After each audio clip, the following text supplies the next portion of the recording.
Hello viewers, আসসালামু আলাইকুম। আশা করি সবাই ভালো আছেন। আল্লাহর রহমতে আমিও ভালো আছি।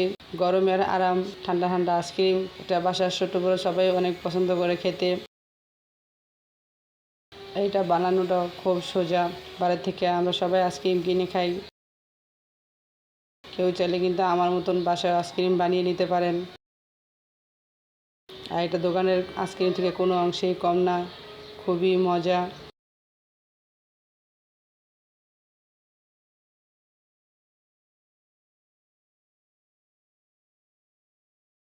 বাসায় ছোটো বাচ্চা থাকলে কিন্তু অনেক পছন্দ করে আইসক্রিমগুলা।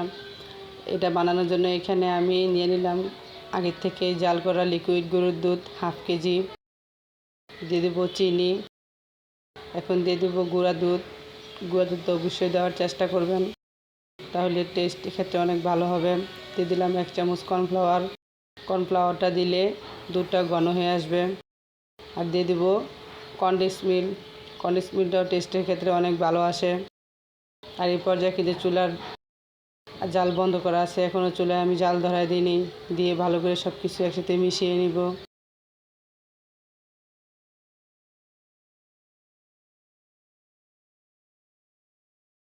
মিশানো শেষ। এখন দিয়ে দেবো 1 চামচ ভ্যানিলা এসেন্স। কেউ চাইলে ভ্যানিলা ইমানশনও ব্যবহার করতে পারেন।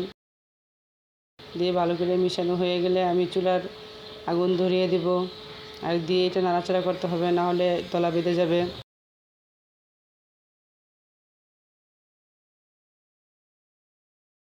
তো আস্তে আস্তে দুধ গরম হয়ে আস্তে আস্তে আর এটা ঘন হয়ে আসতেছে। যেহেতু এখানে কর্নফ্লাওয়ার দেওয়া, এটা তাড়াতাড়ি ঘন হয়ে যাবে, আঠালো আঠালো হয়ে যাবে।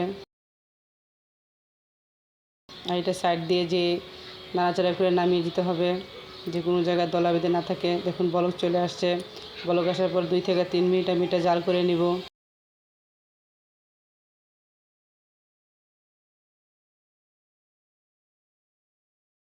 এতে এটা অনেকটাই ঘন হয়ে গেছে। এখন চুলার জাল বন্ধ করে দিয়ে ঠান্ডা করে আমি এটা বাটিতে দিয়ে ডিপ ফ্রিজে আরও বেশিক্ষণ ঠান্ডা করে নিব।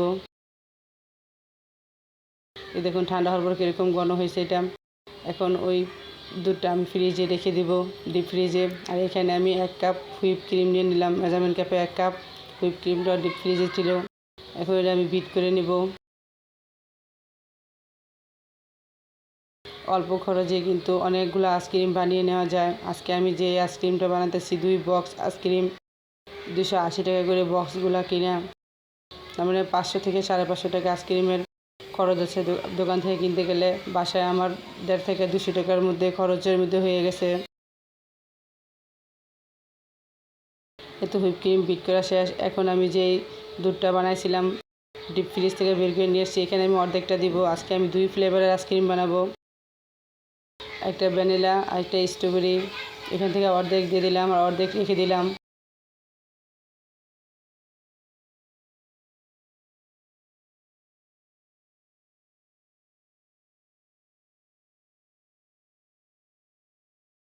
আর মিষ্টি খাওয়ার ক্ষেত্রে অনেকে একটু কম বেশ পছন্দ করেন। যখন চুলার দুধটা তৈরি করবেন ওইখানে কিন্তু কনডেন্স মিল্ক দেওয়া থাকে, ওইটা একটু পরিমাণ মতো চেক করে মিষ্টিটা ব্যবহার করবেন। আমি যেই অনুযায়ী মিষ্টি পছন্দ করি ওই অনুযায়ী আমি দুধে চিনি মিশাইছি। আর হুইপ ক্রিম, এটা যেহেতু টপিক্যাল হুইপ ক্রিম, এখানে মিষ্টি আছে, এখানে আর চিনি দিতে হবে না, এটা এমনিতেই মিষ্টি। এখন আমি দিয়ে দিলাম 2-3 ফোঁটা ইয়েলো কালার। যে একটু কালার আসার জন্য, আমার বাচ্চারা এর আগেও সাদা আইসক্রিম খেয়েছে, তার জন্য বললো যে মা এবার একটু কালার করে দাও। এই জন্য আমি 2-3 ফোঁটা ফুড কালার দিয়ে দিলাম। কেউ চাইলে এটা নাও দিতে পারেন। যে দেখুন এই পর্যায়ে আমার বিট করা শেষ। দেখুন এটা কীরকম হয়েছে। এটা কিন্তু কেকের মতন শক্ত হবে না, নরম সফট থাকবে। যে স্টিক থেকে একা একাই পড়ে যাবে, স্টিকে লেগে থাকবে না।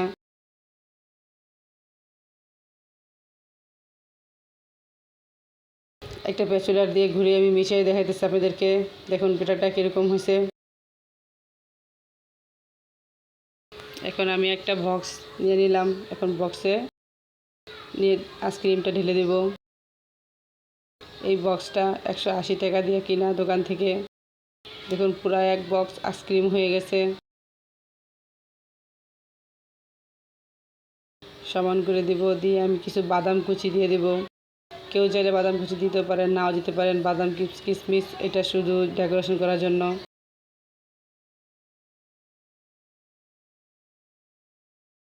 দিয়ে 10 থেকে 12 ঘন্টার জন্য আমি ডিপ ফ্রিজে রেখে দেব এটা জমানোর জন্য।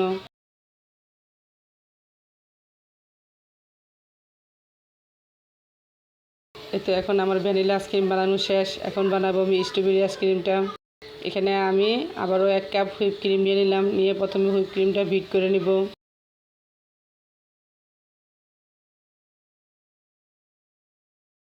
হুইপ ক্রিমটা চারো সাইড থেকে নামিয়ে আমি আরও একটু বিট করে নিব।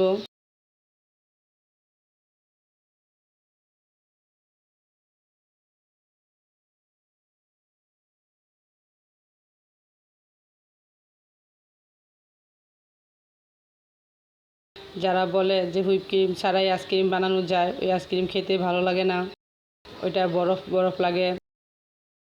এভাবে হুইপ ক্রিম দিয়ে দুধের ক্রিম বানিয়ে নিলে কিন্তু আইসক্রিম খুবই মজা হয়। এখন আমি পুরোটা যে ক্রিম বানিয়ে রাখছিলাম দুধের ওইটা পুরোটা দিয়ে দিব, দিয়ে আমি আবারও বিট করে নিব। এখন দিয়ে দেবো স্ট্রবেরি ইমালশন 2 চামচ। যেহেতু এটা স্ট্রবেরি কেক, তার জন্য স্ট্রবেরি ইমালশন আমি ব্যবহার করলাম। করে আমি আবারও বিট করে নিব। দেখুন কালারটা কীরকম আসছে, দেখতে যেরকম লোভনীয়, খেতেও কিন্তু অনেক মজা। দোকানের আইসক্রিম থেকে কোনো অংশে এটা কম না। তো এটা আমার আইসক্রিম বানানো শেষ। এখন আমি ক্যাচুরার দিয়ে লাড়াচাড়া করে মিশিয়ে, দেখুন এটা একই পর্যায়ে আছে ওই আইসক্রিমটার মতনই। এখন আমি বক্সে নিয়ে নিব। এই বক্সটাও 280 টাকা দিয়ে কিনা। এই বক্সটাও আমার ফুল ভরে যাবে। দেখুন অল্প খরচে কীভাবে বেশি টাকার আইসক্রিম বাসায় বানিয়ে নেওয়া যায়। এখন আমি কিছু চকলেট চিপস দিয়ে দিব। এখানে বাদাম কুচি দিব না, আমার বাচ্চাদের খুব পছন্দ চকলেট চিপসটা, তার জন্য এটাই আমি দিয়ে দিলাম। এখন ঢাকনাটা ডেকে আমি 10 থেকে 12 ঘন্টার জন্য এটা ফ্রিজে রেখে দিব।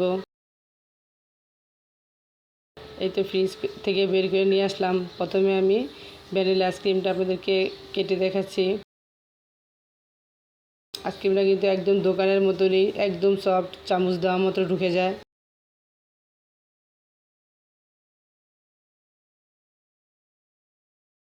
আইসক্রিমটা খেতে খুবই মজা হয়েছিল। দোকানের আইসক্রিম থেকে কোনো অংশেই কম না। যারা হুইপ ক্রিম ছাড়া বানান তাদেরটা হয়তো এরকম হবে না। হুইপ ক্রিম দিলে আইসক্রিম খেতে খুব ভালো হয়, টেস্ট ভালো আসে। আমার বাসার বাচ্চাদের অনেক পছন্দ হয়েছে।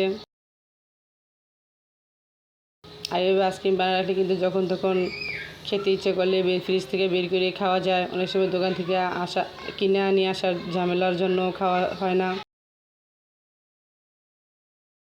এই তো এখন আমি স্ট্রবেরি আইসক্রিমটা বের করে নিলাম।